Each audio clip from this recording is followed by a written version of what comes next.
Hola, ¿cómo están ustedes? Estoy con ustedes nuevamente para compartir un pequeño estudio sobre un tema fundamental para todos los cristianos, como es la muerte y la resurrección de Jesucristo. Por lo tanto, nos debemos dirigir necesariamente a uno de los capítulos clasificados como uno de los más importantes y cruciales de toda la Biblia. Si usted se pusiera a elegir 10 de los capítulos más destacados de la Biblia, como se ha venido haciendo desde el comienzo de la era cristiana, usted verá que el capítulo número 15 de la primera carta de Pablo a los Corintios aparece prácticamente en todas las listas de preferencias. Así es de importante. ¿Y por qué es importante esta primera carta? Porque constituye una respuesta a la primera herejía que se presentó en la iglesia y que fue el negar precisamente la resurrección corporal del Señor Jesucristo. En este capítulo, el apóstol San Pablo llegó al tercero de los grandes temas espirituales de su carta.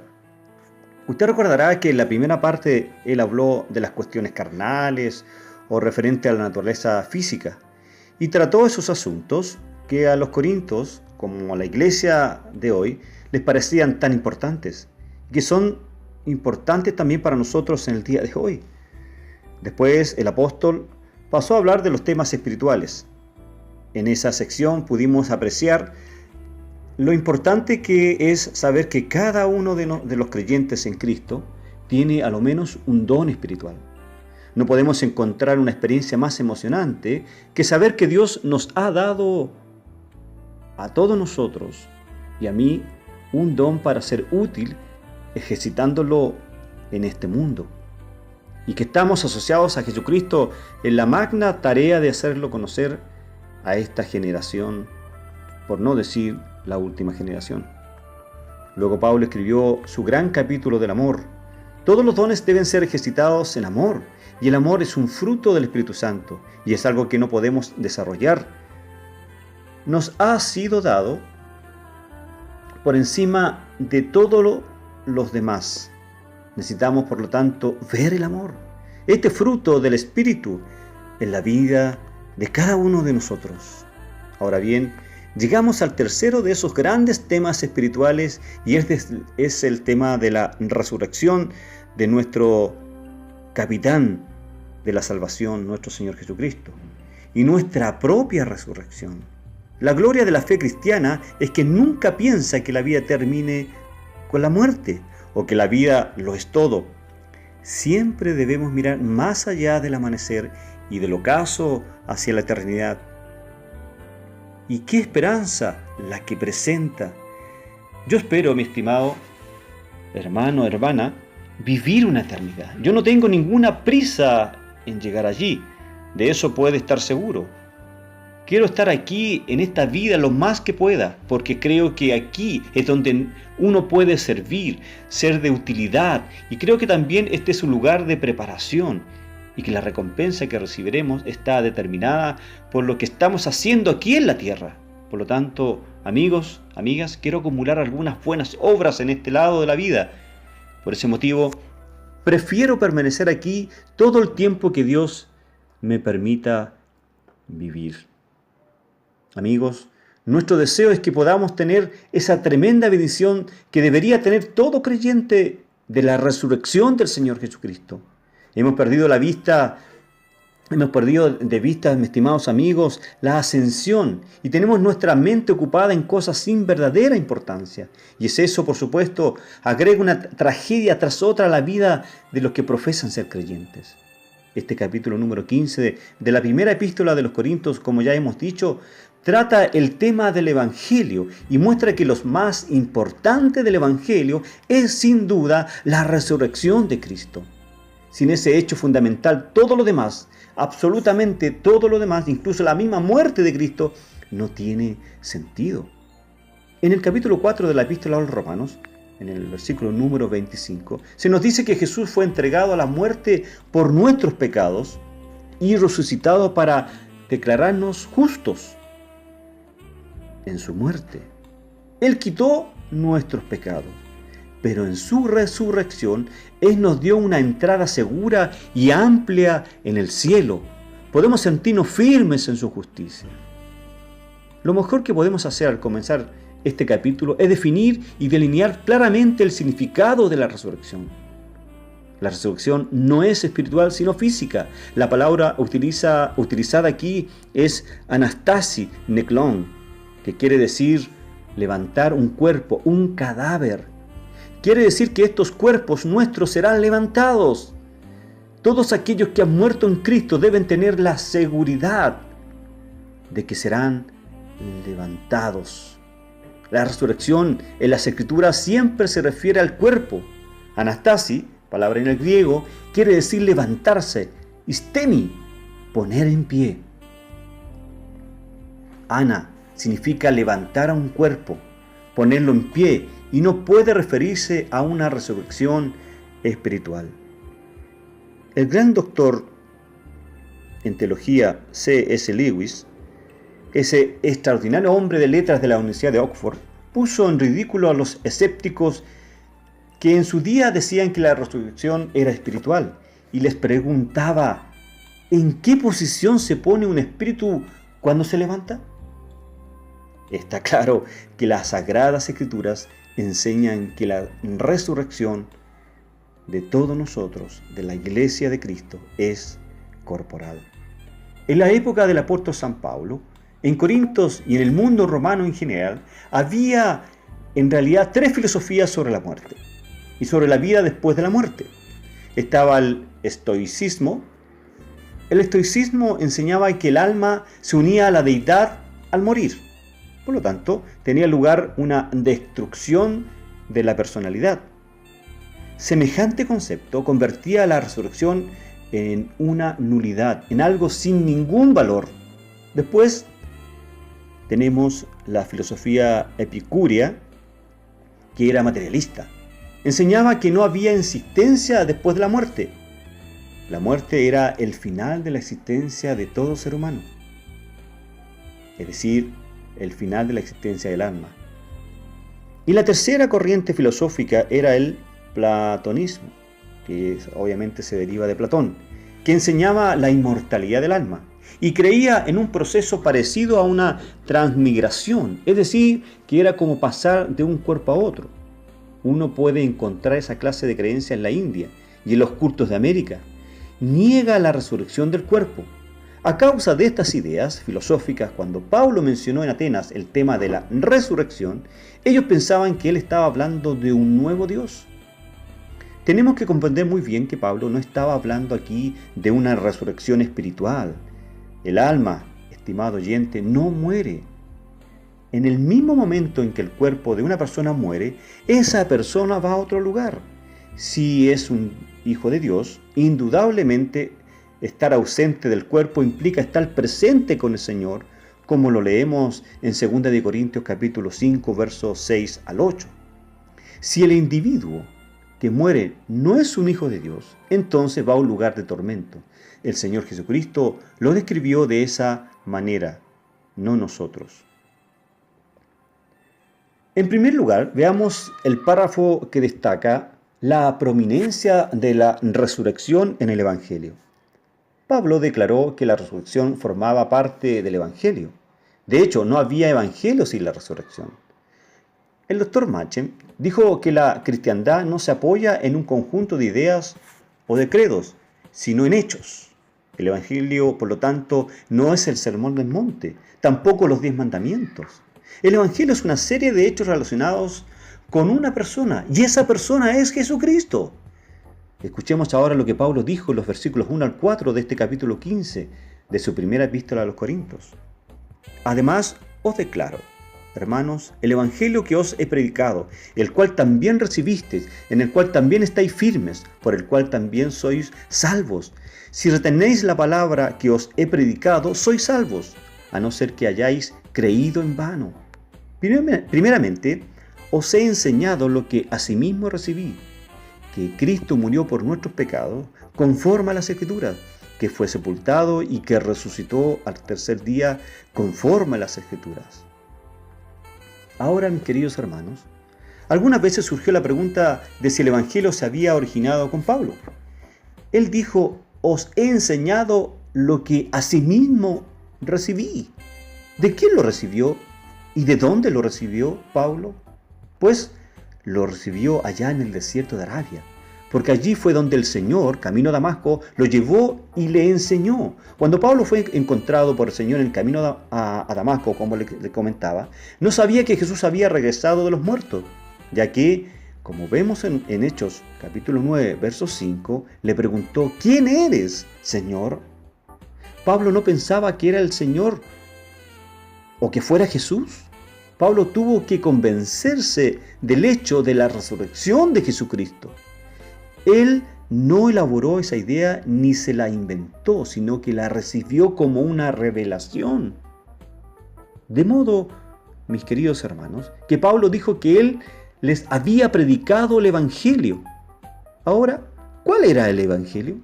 Pues era la siguiente declaración: que Cristo murió por nuestros pecados conforme a las Escrituras, que fue sepultado y que resucitó al tercer día, conforme a las Escrituras. Este es el Evangelio. Esa es la gran verdad que nosotros debemos predicar a los demás.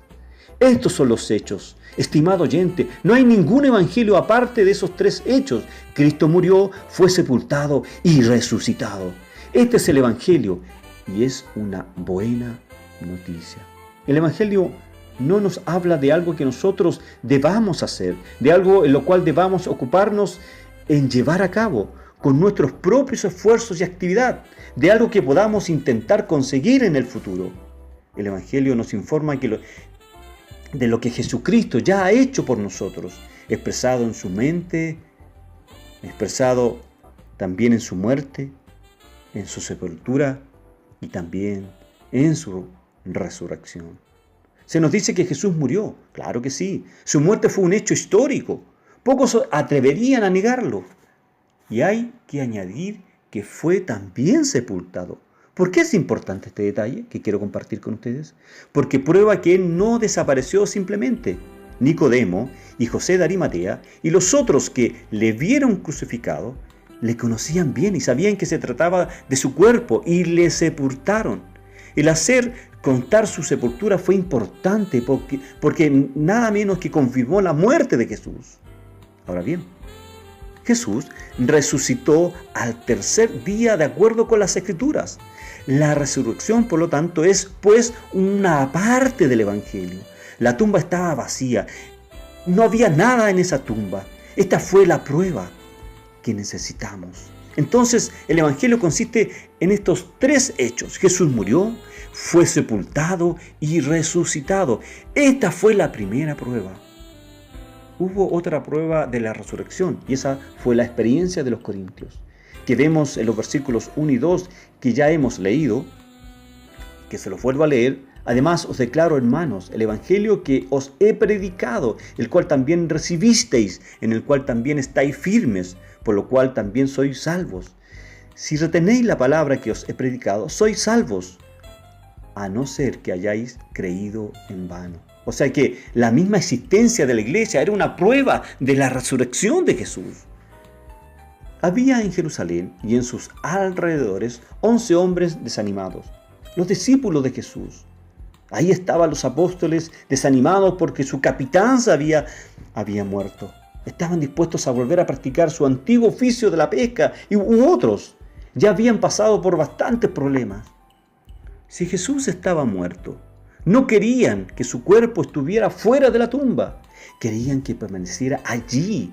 Ellos no iban a violar el sello romano que había sido estampado sobre la tumba. No se enfrentarían a la guardia romana para robar un cuerpo, lo cual le traería sin lugar a duda más problemas.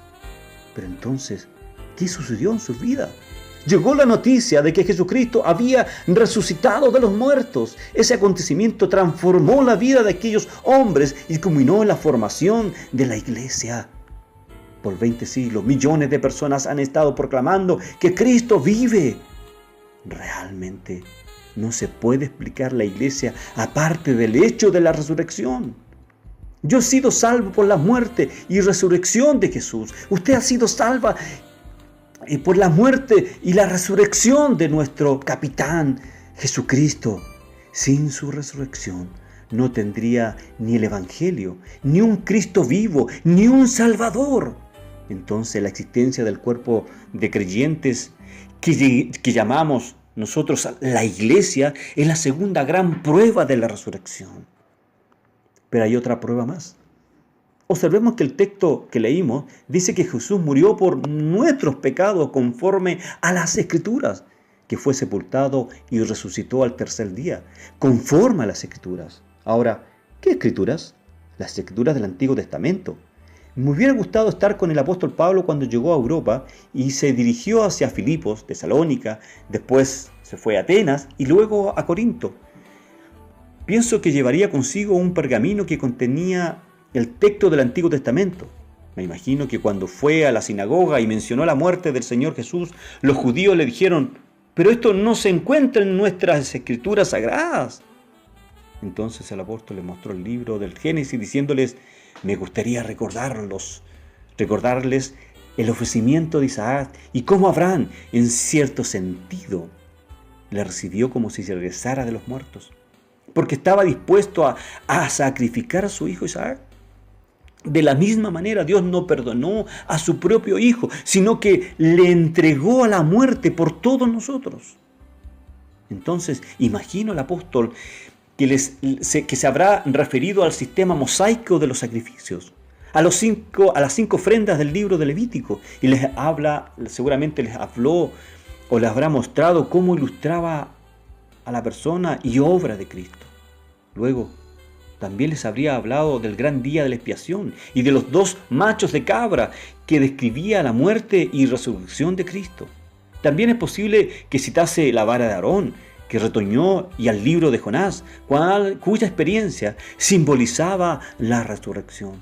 Después les habría mencionado los Salmos 22 y 16, así como también los capítulos 25 y 53 del gran profeta Isaías, que destacaron que él fue traspasado por nuestras rebeliones y molido por nuestras maldades, y que todos nosotros nos descarriamos como ovejas, nos apartamos cada día cual por su camino, y el castigo por nuestra paz cayó sobre él.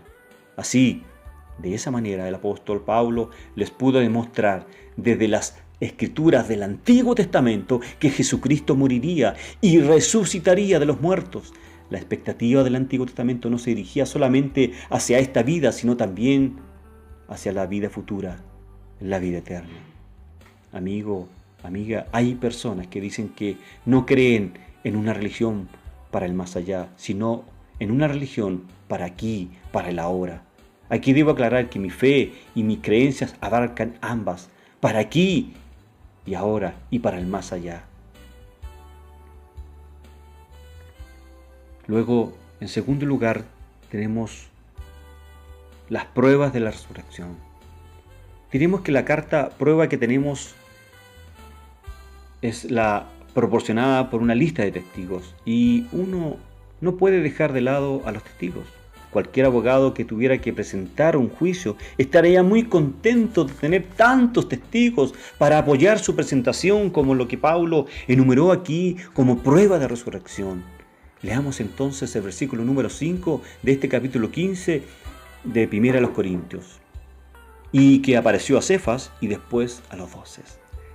Él mencionó a Cefas, primero que era, por supuesto, Simón Pedro, y a quien Jesús se le apareció en privado. Él se le apareció a Cefas en forma privada. Y usted podría preguntarse, ¿qué sucedió? ¿Y eso no nos incumbe a nosotros realmente?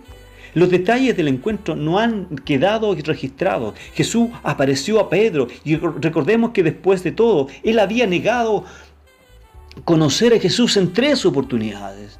Pedro tenía que restaurar su relación con el Señor. Y al ver los resultados de aquella entrevista, podemos decir que el Señor aún estaba ocupándose de la tarea de lavar los pies de sus discípulos. Después, el Señor resucitado fue visto por los 12. ¿Y quiénes eran los 12? Habían aparecido a Pedro en privado y después apareció ante los 11, porque Judas ya estaba muerto en aquel momento. La frase los 12 era un término colectivo para referirse al grupo de los discípulos y por lo tanto no implica que estuvieran los 12 discípulos presentes. Sin embargo, si uno los reúne a todos y añade al apóstol Pablo, eran 12 hombres. Ahora leamos el versículo número 6. Después apareció a más de 500 hermanos a la vez, de los cuales muchos viven aún y otros ya han muerto. 500 de ellos vieron a Jesús en una misma ocasión. Creemos que esto pudo haber tenido lugar en Galilea, cerca del mar de Galilea. Recordemos que Él les dijo que se encontraría con ellos allá en Galilea. Creo que sus verdaderos seguidores se dirigieron a Galilea para encontrarse con Él allí. Pensamos que cuando estas personas estaban viajando hacia ese lugar, los amigos o vecinos le preguntarían: ¿a dónde vais? Ahora que Jesús murió. Quizás muchos de ellos se reían de estas personas que iban al encuentro de Jesús allá en Galilea. Volveré a trabajar en la pesca. Muchos de ellos quizás se burlaron de estos hombres. Entonces seguramente habrán respondido: no, Jesús ha resucitado de los muertos y vamos a reunirnos con Él. Imaginemos entonces, amados, a este numeroso grupo de 500 creyentes dirigiéndose con ilusión y entusiasmo al encuentro de su amado Maestro. Y finalmente, por hoy, leamos los versículos 7 y 8 de este capítulo 15 de la primera carta a los Corintios. Después apareció a Jacobo y después a todos los apóstoles. Por último, como a un abortivo, se me apareció a mí, dice el apóstol. La aparición a Santiago fue probablemente una entrevista privada y después fue visto nuevamente por todos los apóstoles. Finalmente, el Señor resucitado fue visto por el apóstol Pablo. Y aquí también vemos que Pablo consideró haber nacido de forma anormal, porque no había pasado por el periodo de gestación de haber estado con Cristo durante su ministerio terrenal. Tenemos que reconocer que si estuviéramos allí en aquellos días, no resultaría muy difícil, amados, contradecir a hombres y mujeres que le habían visto y habían hablado con Cristo, pero el Cristo resucitado. Y podemos comprender el tremendo impacto que debió significar para aquellos hombres y mujeres ver a Jesús resucitado frente a ellos, allá en Galilea, y escuchar sus palabras a partir de aquellos días y a través de los siglos hasta llegar a nuestros tiempos. Un número casi incontable de personas de todos los pueblos y culturas han tenido por la fe un encuentro personal con el Señor resucitado, que había muerto en la cruz por sus pecados. Le han recibido como su Salvador y han recibido de Él el perdón y la vida eterna. Ese encuentro les ha transformado para comenzar a vivir en esta tierra una nueva vida. Ha sido como nacer otra vez y por la obra del Espíritu Santo en sus vidas. Hoy disfrutan de la compañía y dirección de aquel Señor que les prometió estar con ellos todos los días hasta el final de los tiempos. De un estado de esclavitud del pecado, de la maldad, han pasado a disfrutar de la gloriosa libertad de los hijos de Dios. Como dijo el mismo Pablo: si alguno está unido a Cristo, es una nueva persona. Las cosas viejas pasaron, han sido hechas nuevas. Estimado oyente, ¿no querría ser usted uno de ellos? Pues bien, tengan ustedes un lindo fin de semana. Esperemos que el día de mañana, domingo, en muchas iglesias de mi país y en todo el mundo se celebrará, ¿cierto?, un aniversario más de la resurrección de Jesús.